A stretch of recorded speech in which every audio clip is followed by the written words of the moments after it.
What's in the hatch? This was the question that drove the latter half of Season 1, and went on to become a defining mystery for the series as a whole, with an answer that no one could have predicted.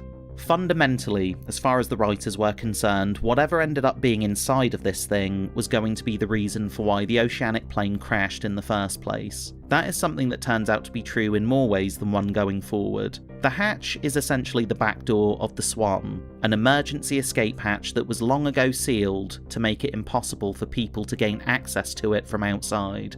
You can see that the staff medical station also has one of these. It's basically a built-in safety feature.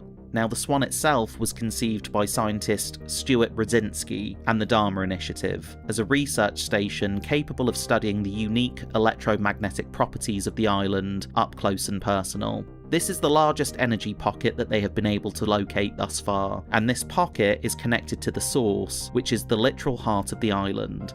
As previously discussed, that heart has water pumping in and out of it like a bloodstream, which creates a circulatory system that helps to sustain the other pockets of energy that are dotted around the island. Now, you can view these other pockets as arteries and organs, all of which are connected to the source and part of a larger whole. The Swan site is the second biggest organ on the island next to the heart. Now, there is a lot of untapped power down there, and the answer to the questions of our whole existence lie within this energy. Dharma believed that they could find a way to understand and wield it for the greater good, but in order to do that, they had to get close to the energy. Real close. As it turns out, they got too close and sprang a leak.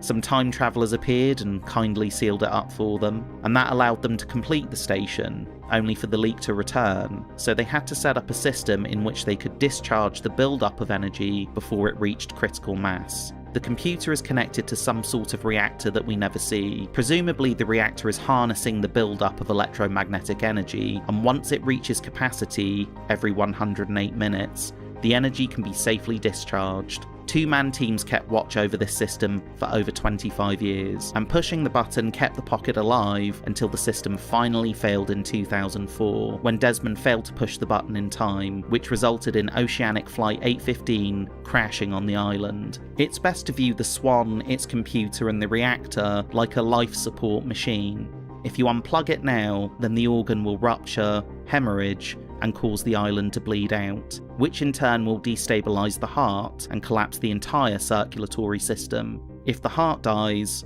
the island dies. If the island dies, we die. A lot of the mythology of Lost revolves around this particular geographical area and the events surrounding the construction and usage of the Swan Station.